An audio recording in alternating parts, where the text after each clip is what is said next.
Baik, rekan-rekan, selamat dalam mempelajari atau kita melanjutkan diskusi kita tentang mata kuliah ekumene dan kita akan menelusuri secara sejarah bagaimana gerakan-gerakan ekumene yang ada untuk memperjuangkan persatuan gereja. Lalu saya katakan dalam studi-studi tentang ekumene terkadang dibagi menjadi tiga rumpun atau tiga sumber. Ada yang bersumber kepada histori sejarah, yang kedua bersumber kepada sistematika, itu akan ngomong tentang teologi, dasar-dasar, tapi yang terakhir adalah ngomongin tentang atau berbicara tentang praksisnya. Nah, apa yang kita lakukan saat ini? Maka kita mencoba untuk mengcapture ketiga-tiganya. Sejarahnya ada, landasan sistematika ada, dan juga praksisnya ada. Nah, hari ini kita akan melihat bagaimana konferensi Edinburgh 1910 memiliki pengaruh yang signifikan terhadap gerakan ekumene di dunia. Dan kita akan juga melihat akan ada aliansi-aliansi atau komisi-komisi yang terbangun dampak daripada konferensi Edinburgh 1910. Nah, kalau kita melihat bagaimana ada empat hal yang menjadi sasaran atau yang menjadi hasil daripada konferensi Edinburgh 1910. Dan yang keempat, kalau kita belajar di pertemuan sebelumnya adalah continuation committee. Continuation Committee merupakan langkah awal dalam sejarah gerakan ekumene. Sehingga WMC, World Mission Conference di Edinburgh 1910 itu dipandang sebagai suatu kelahiran gerakan ekumene. Di mana ketika kita sudah membangun bersama-sama bagaimana strategi ke depan tentang ekumene di dunia, maka Continuation Committee ini akan mencoba meneruskan. Karena terkadang kita hanya semangat di awal gitu, tapi pertengahannya kita akhirnya hilang. Maka Continuation Committee ini akan mengurusi tentang hasil-hasil rapat daripada World Mission Conference di Edinburgh 1910. Nah, kalau kita melihat bahwa setelah konferensi misi dunia itu, maka dunia masuk dalam Perang Dunia Pertama. Ini menjadi landasan atau basic daripada nantinya akan muncul DGD dan muncul tokoh seperti John Mood. Wah, Perang Dunia Pertama 1914 sampai 1918 yang kadang disebut sebagai Great War, War of the Nation, War to End All Wars. Ya, ini terjadi karena Pangeran Ferdinand dari Austria itu dibunuh oleh anggota kelompok teroris Serbia. Tentunya Serbia, kalau ngomong Serbia maka ada hubungan dengan British, yaitu Gavrilo Princip ya di Sarajevo. Selain itu, apa yang melandasi juga Perang Dunia Pertama adalah persaingan merebutkan daerah sumber bahan baku, termasuk senjata yang ada di daerah-daerah Eropa. Makanya muncullah blok persaingan politik antar negara-negara Eropa, ada dua, yaitu Triple Alliance, yaitu Jerman, Austria, dan juga Italia, dan juga Triple Entente, yaitu Inggris, Prancis, dan Uni Soviet.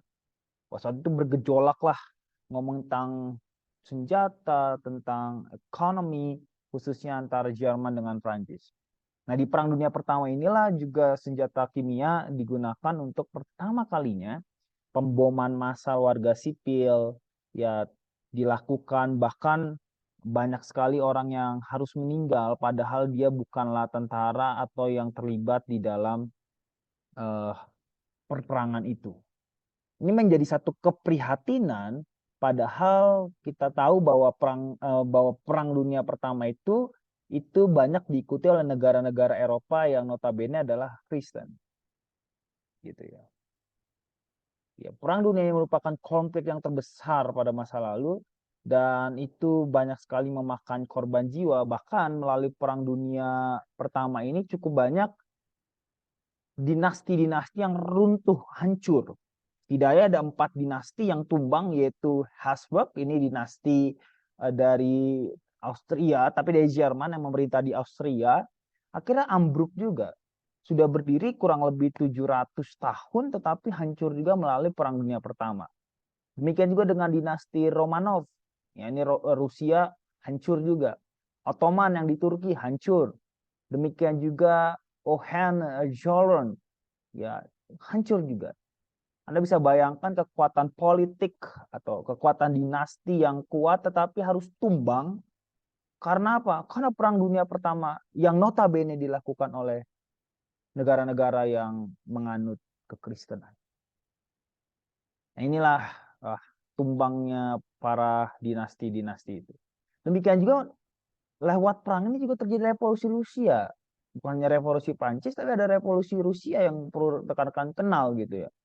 Bahwa Perang Dunia Pertama memicu revolusi Rusia yang akan menginspirasi revolusi lainnya di negara-negara lain. Seperti Tiongkok, di Kuba. Bahkan akan menjadi basis bagi perang dingin antara Uni Soviet dan Amerika Serikat. Betapa kekalahan Jerman dalam Perang Dunia Pertama ini dan kegagalan untuk menyelesaikan masalah yang masih menggantung yang telah menjadi sebab terjadi Perang Dunia akan menjadi dasar kebangkitan daripada Nazi. Dan dengan itu pecahlah Perang Dunia Kedua nanti tahun 1939.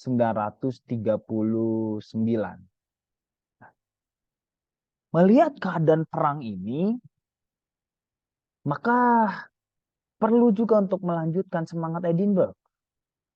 Ada unity di antara gereja-gereja, terkhusus gereja-gereja yang mana adalah bagian daripada negara-negara yang melakukan Perang Dunia Pertama. Tahun 1921 maka diadakan International Missionary Council (IMC), yaitu Dewan Perkabaran Injil Internasional yang berpusat di London dan New York, dan ketuanya waktu itu adalah John Mood, sedangkan sekretarisnya adalah Oldham. Anggota Dewan Perkabaran Injil Internasional bukan orang-orang, melainkan organisasi kerjasama di bidang Injil, perkabaran Injil seperti Dewan Perkabaran Injil Nasional yang dimulai didirikan di Edinburgh dan juga lain sebagainya. Nah, dewan-dewan semacam ini didirikan baik di dunia barat maupun di dunia timur. Semata-mata untuk apa? Untuk menuntaskan amanat agung. Dan kita tahu bahwa John Mood disinilah dia naik dan dia dikenal sebagai tokoh ekumenis dunia, bahkan diangkat menjadi bapak ekumenis atau bapak ekumene dunia.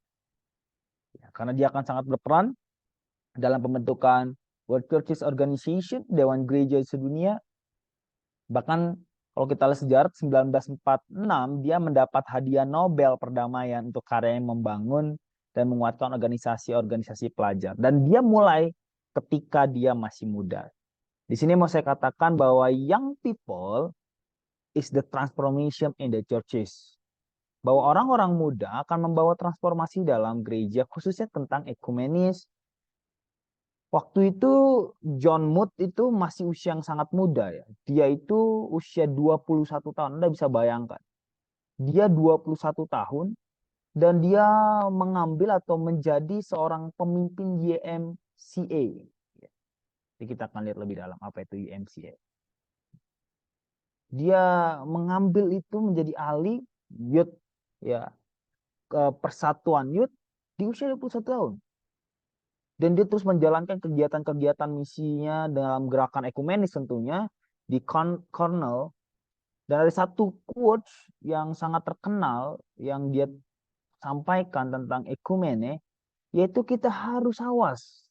Jangan kita menyangka bahwa gereja kita sendiri adalah satu-satunya gereja.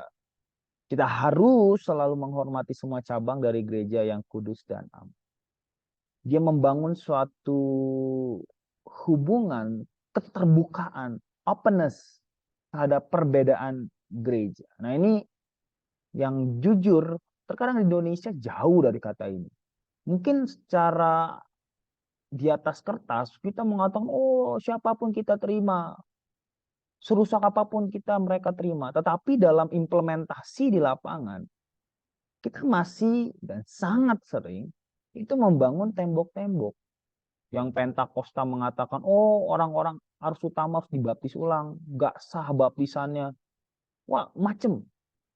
Yang harus utama mengatakan, oh bahasa roh yang dilakukan oleh orang-orang Pentakosta bahasa roh palsu.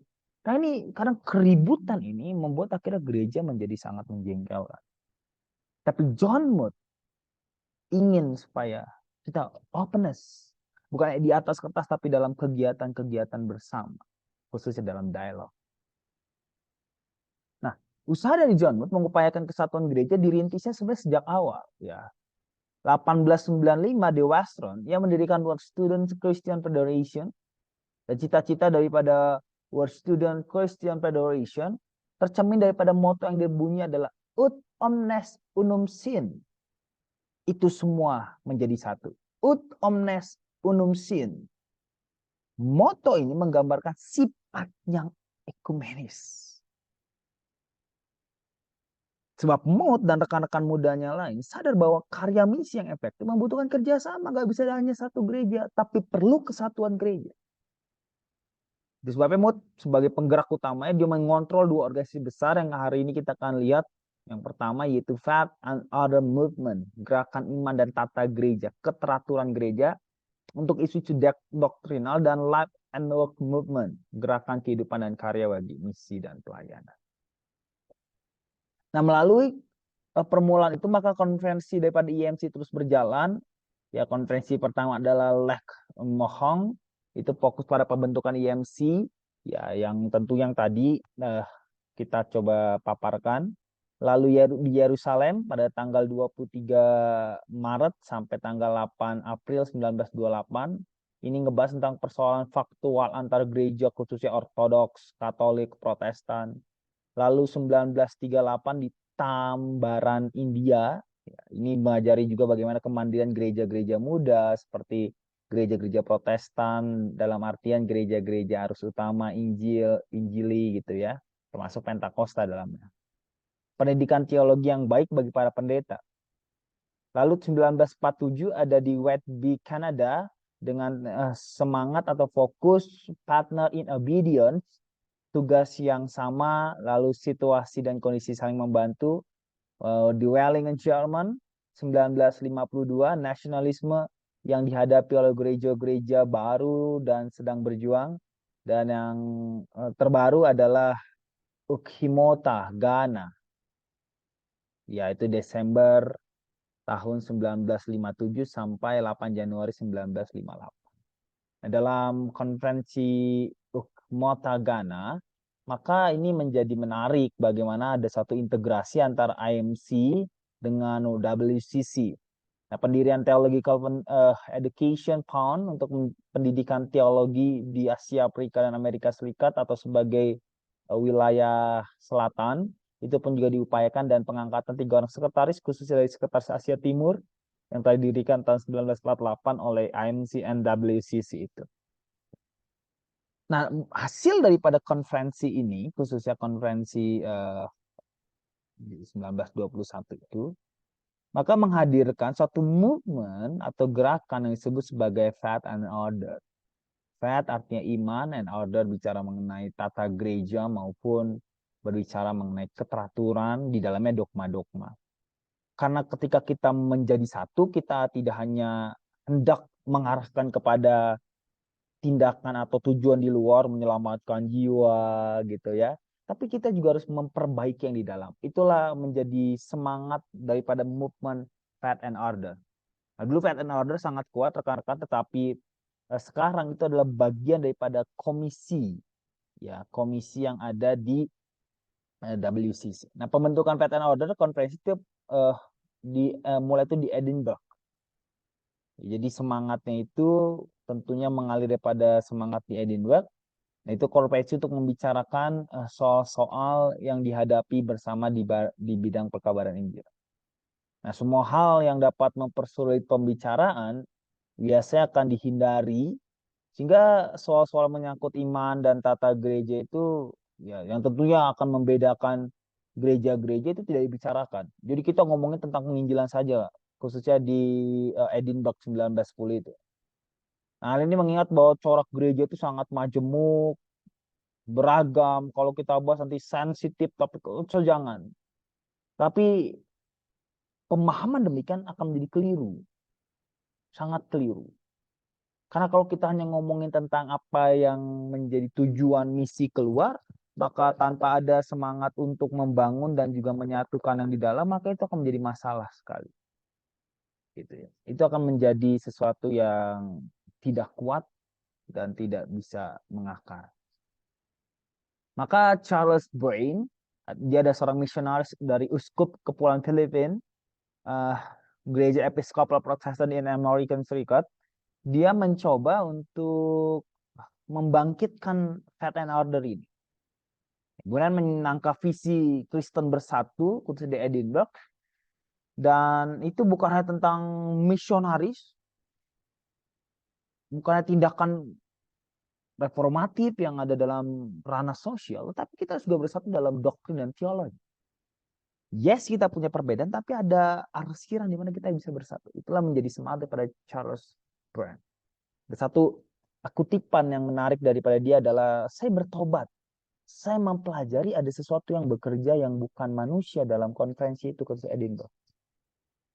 Bahwa Roh Allah sedang mempersiapkan sebuah era baru dalam sejarah kekristenan. Di mana kita bukan hanya bersatu berdasarkan misi Kristen, selamatkan jiwa, tetapi ada kesatuan doktrin.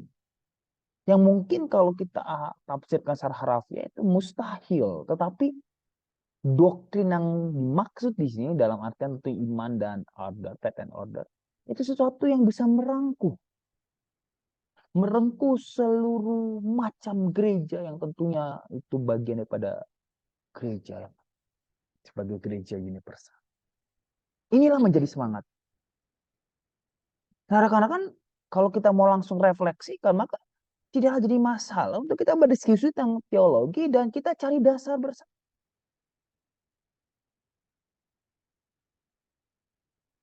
Oh, kalau kita mencari dasar bersama, apakah kita nggak bisa ada perbedaan? Oh, tentu ada perbedaan.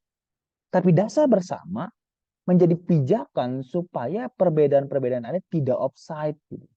Keluar pagar. Nah, ada konferensi yang mereka lakukan. Yang pertama tanggal 3 sampai 20 Agustus 1927 di Lausanne, Switzerland, tempat yang sangat indah tentunya. Nah, yang terfokus pada keyakinan dan organisasi gereja-gereja dan masalah-masalah yang mungkin terlibat dalam setiap reuni mereka. Mereka akan kupas, akan pelajari tentang masalah-masalah yang terkait dengan iman dan tata gereja. Ya, beberapa hal penting. Pertama, bahwa para pesertanya kurang lebih 394 orang dan sebagian besar mewakili 108 gereja dari berbagai macam latar belakang kecuali memang gereja Roma Katolik.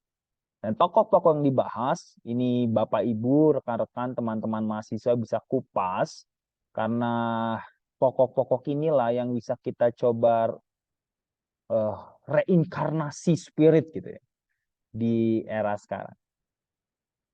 Yaitu the call to unity, the church messenger to the world, ya, the church message to the world, the gospel, the nature of the church common confession of faith, the church ministry, the sacrament, and the unity of Christendom and the place of different churches in it.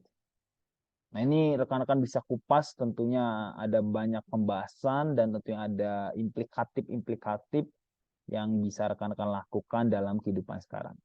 Adapun hasil positif dari konferensi ini adalah bahwa para pesertanya menyadari tentang kenyataan bahwa gereja sebagai lembaga, sebagai institusi, ya bukan hanya organisme tapi organisasi, pada hakikatnya adalah yang mengabarkan Injil di dunia. Ini memberikan landasan teologi yang kuat terhadap keadaan-keadaan atau konsep-konsep yang ada di antara gereja. Makanya dibahas di sana sakramen. Dan notabene kita akan mengatakan, oh sakramen saya dengan kamu kan beda. Tapi kan gereja tentu kalau di luar daripada gereja Katolik, karena sekali lagi Katolik mengatakan kalau kita mau satu ya kembali ke saya sebagai Katolik. Gitu. Ya. Maka kita mempercayai dua sakramen, karena itu adalah hasil daripada pembahasan. Dan Anda silakan soal Anda perjamuannya gimana, anggurnya wine asli atau enggak asli. Mungkin kalau asli kemahalan, tapi mungkin ada gereja yang wine-nya asli, sehingga jemaat bisa sebulan sekali mabok, enggak lah ya, minum anggur maksudnya. Entah 3 hari sekali, entah setiap hari, entah sebulan, walaupun abad-abad awal tradisi para rasul mengatakan agar tidak terlalu sering dan tidak terlalu lama, maka mereka mengatakan biasanya sebulan sekali. itu nggak diatur. Tapi tentang ini menjadi sakramen, maka kita lakukan sakral itu yang diatur. Yang kedua adalah tanggal 3 sampai 8 Agustus 1937 di Edinburgh, Inggris. Ini dipimpin oleh Temple, dia seorang uskup dari Anglican Church yang pernah menjabat uskup di New York gitu ya, dan Canterbury. Nah, hasil daripada ini ada bahwa para peserta ini kurang lebih banyak daripada yang sebelumnya, 504 orang, di mana 445 adalah wakil resmi dari gereja-gereja dan tamu undangan. Meskipun di Jerman tidak ada yang hadir karena memang pemerintah Jerman saat itu yang dikuasai oleh Nazi tidak memberikan paspor kepada mereka. Karena selaku gereja mereka menentang pemerintahan Nazi gitu. Nah, ini kan menjadi menarik ya, bahwa gereja pun bersuara kepada keotoriteran, kesadisan daripada Nazi. Terutama mereka juga yang daripada Badenach Church yang menjadi penentang Nazi itu. Pokok-pokok yang dibahas, the grace of our Lord God Christ, Jesus Christ, the Church of Christ and the Word of God, the Church of Christ, ministry and sacrament, the Church unity in life and worship, dan the communion of saints. Inilah pembahasan yang tentunya memberikan semangat dan dasar bersama bagi WCC dan bagi gereja di dunia. Beberapa refleksi dari saya yang tentunya saya berharap rekan-rekan melihat dimensi yang lain daripada pembahasan tentang hasil atau dampak daripada konferensi Edinburgh. Dan yang pertama adalah Faith and Order. Maka saya melihat bahwa Faith and Order itu mewakili sebuah elemen penting dan permanen dari kebangkitan ekumenis abad ini. Karena gerakan ini tumbuh dari pengakuan yang lebih dalam bahwa realitas sejarah yang menyakitkan dari perpecahan umat Kristen itu adalah suatu kebalikan dari kehendak Tuhan dalam Yohanes 17 ayat 21. Sebabnya mulai saat ini perjuangan teologis untuk mengangkat sejarah masa lalu dan mempersiapkan jalan menuju kesatuan iman, hidup dan kesaksian menjadi elemen penting dan permanen dalam gerakan ekumenis yang diperjuangkan oleh Faith and Order. Yang kedua, refleksi yang saya berikan adalah Faith and Order mewujudkan keyakinan bahwa tanpa dialog teologis yang tegas, perpecahan selama berabad-abad tidak dapat diatasi dan landasan yang lebih dalam bagi persatuan umat Kristen tidak dapat dibangun tanpa Faith and Order.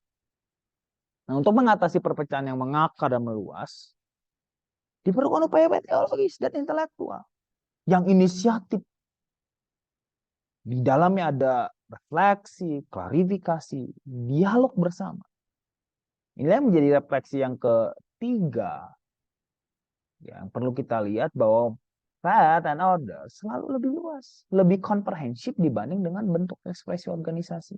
Selalu lebih terbuka gitu ya.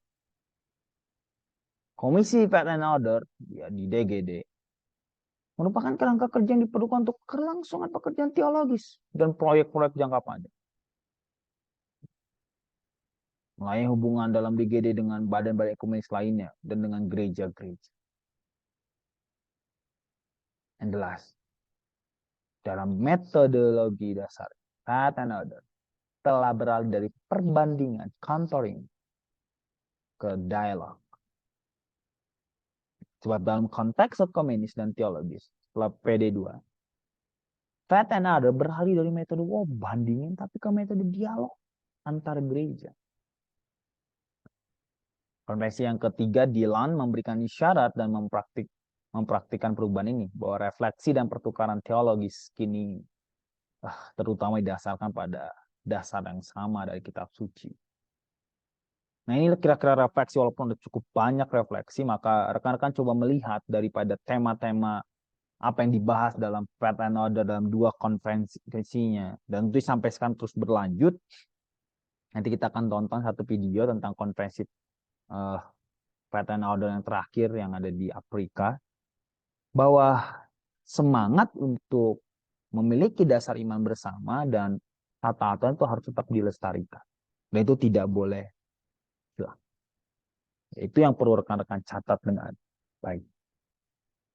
Nah, pada bagian akhir daripada materi hari ini, saya hendak memberikan suatu video yang rekan-rekan bisa ikuti, menunjukkan bahwa pentingnya untuk menjalin kebersamaan, dan ini adalah satu refleksi daripada Faith and Order yang melakukan konferensi khususnya yang ada ketika melakukannya di Afrika.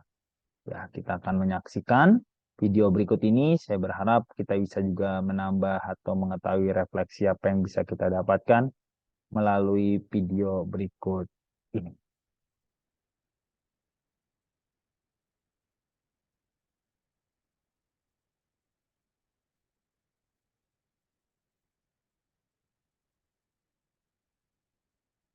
Baik, saya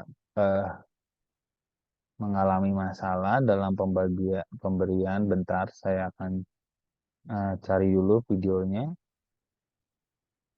Apakah bisa di-share videonya? Apakah rekan-rekan sudah melihat? Oke ya, sebentar ya. Ya.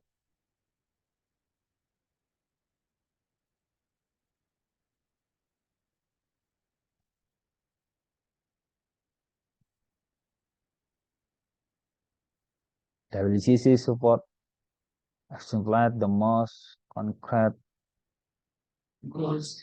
contribution.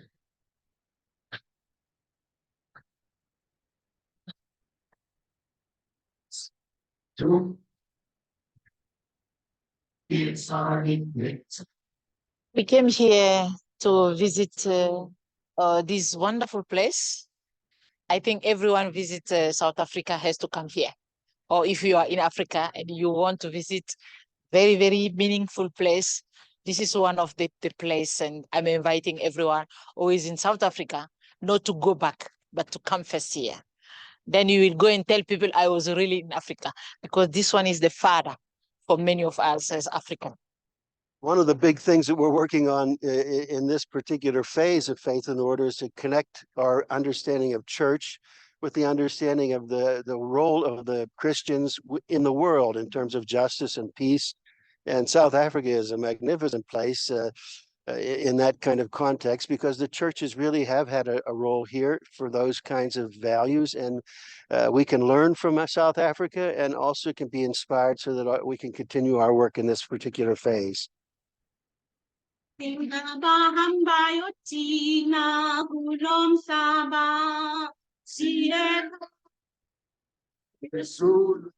been said that the global point of gravity in terms of Christianity has moved to the south, or the southern hemisphere.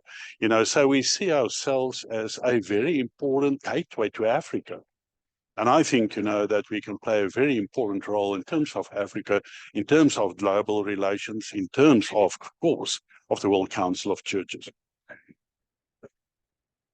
Well, for the Dutch Reformed Church, it's like a homecoming. It's sort of a rewriting of a history which ended on a bad note nearly 50, 60 years ago after the Kottersloe event. And now to have a Faith and Order Commission here is for the Dutch Reformed Church an absolutely joyous event. So a wonderful time.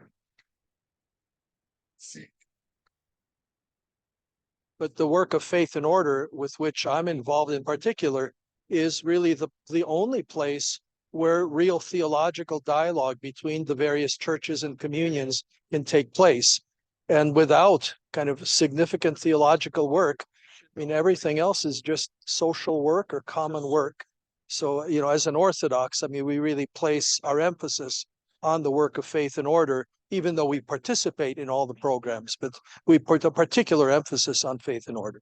The Church of Jesus Christ, by its nature and calling, is deeply concerned with the welfare of all people, both as individuals and as members of social groups. That is the core of our work, to call the churches we represent into a new kind of community so that the world may believe. This is a very serious reflection about listening to the word of God together with the universal church and not in isolation. People need a sense of belonging. People need community.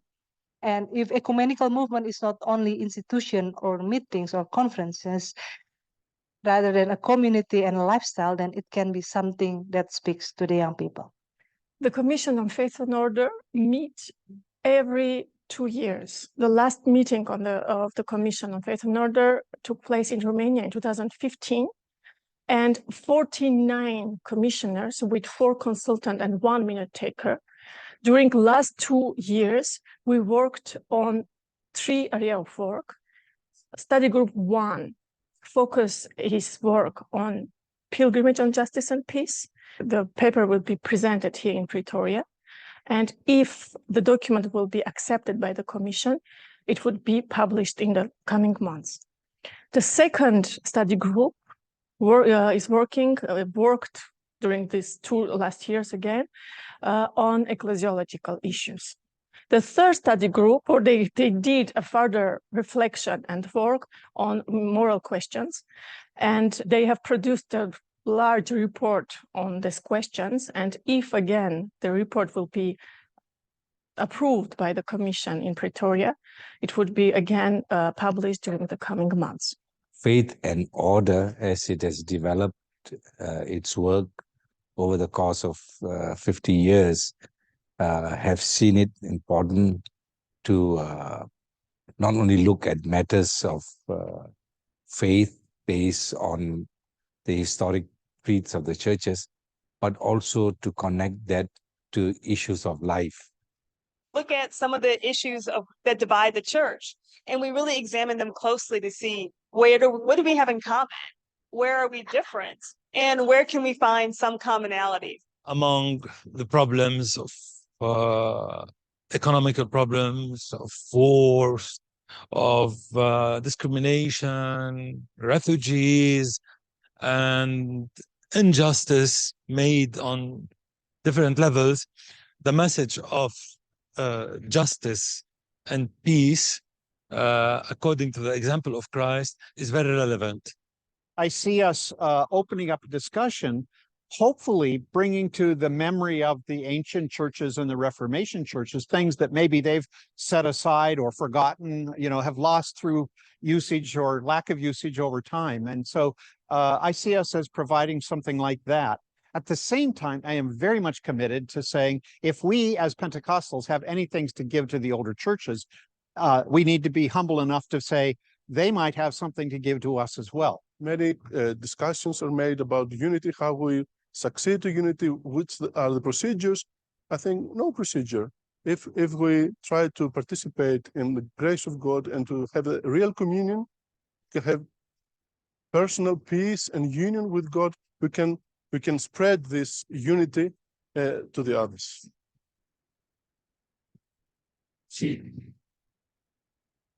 Yes.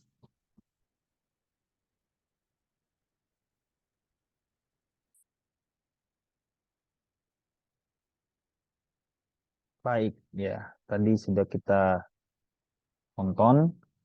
Kiranya hal itu bisa menjadi motivasi kita. Demikian kelas kita hari ini. Tuhan Yesus memberkati. God bless you.